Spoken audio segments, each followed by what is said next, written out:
My relationship to civil rights activists and Louisiana icon, Dr. Harry Blake, I'm his youngest daughter, so my relationship to him was everything. I'm a daddy's girl by nature, and even in his death, I feel him every day.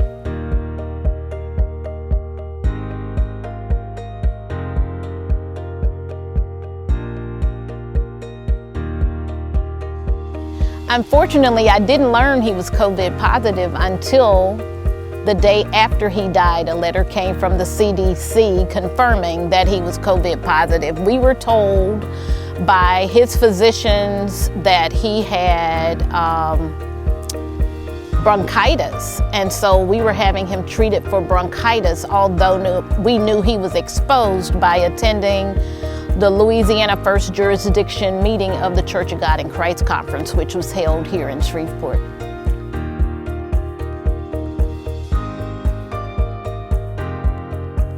It's really kind of hard for me to say because we actually did 2 different hospital stints. We started out at Christus Shumpert Highland. First off, nobody wanted to give him a test. Our president was saying, if anybody wants a test, they can get it. But nobody wanted to give him a test just because he was around the people at the conference. But I got word that one of his constituents, Elder Bradley, passed and that he did have COVID. And when the young lady called me, she said to me, everybody who was on the stage is either in the hospital or they have died. So at that point, I remember it was a Friday. His bronchitis had started, so we took him to see Dr. Mack. I called his sister, my Aunt Carolyn, and she came in that Saturday saying, hey, I know you can't do this by yourself. I'm just coming to help. And so Monday, he still wasn't feeling well. I started feeling bad. They took him to Christus Shumpert Highland. Shumpert wouldn't give him a test. They brought him back home. Then they took him back to Shumpert. They finally admitted him.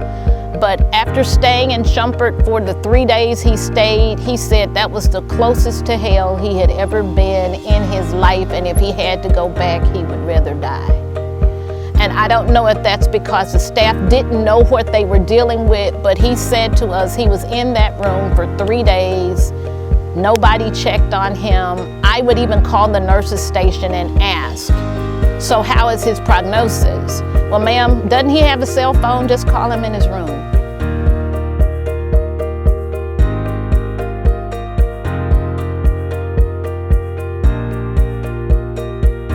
We were treating him as though it was bronchitis.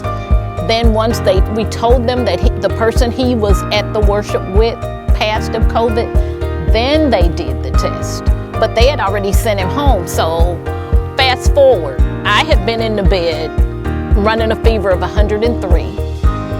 But I had no coughing, no respiratory stuff, just running a high fever, and nobody could figure out what was up with that.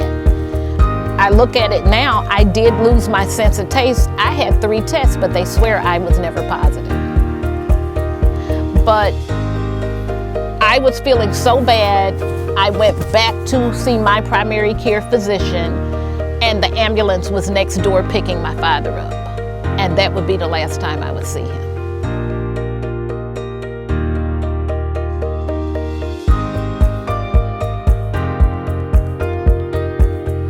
Dad had a series of mini strokes a few years back.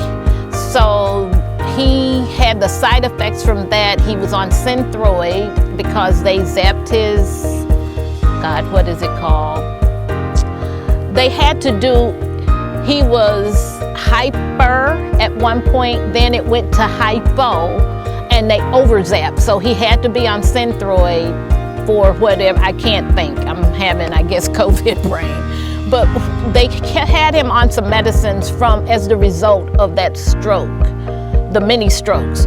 But he was still healthy. He walked for more than 5 miles every day, actually ran on the treadmill, and he ate extremely healthy, would not eat after 6 o'clock. So to us, he had no real pre-existing conditions. He was on these meds, but he did what he was supposed to do. He could preach 3 times on a Sunday. He He's completely exacerbated at the end of the day, but he had the energy to do it. And I know a lot of young guys who say 2 sermons is it, and that's too many. I'd like 1. So to us, he had no real pre-existing conditions.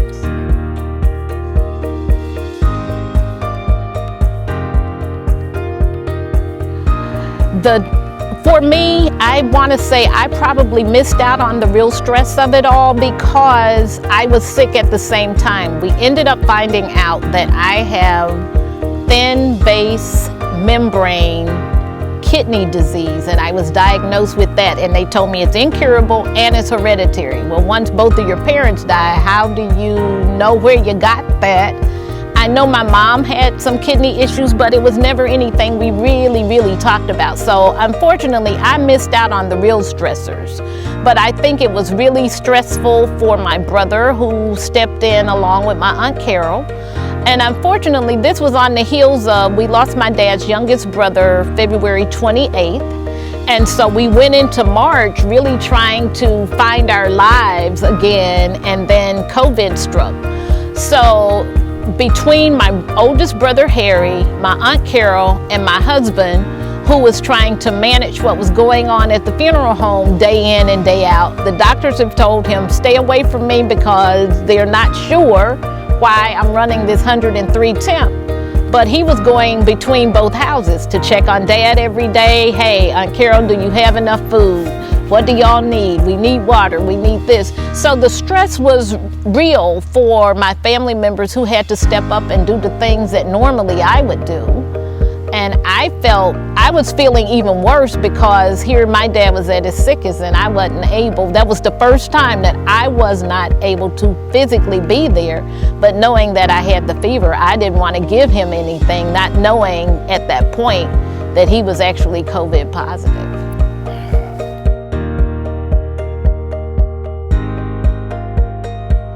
COVID-19, in spite of what our leadership, our national president says, trust the science of it. It is very much real.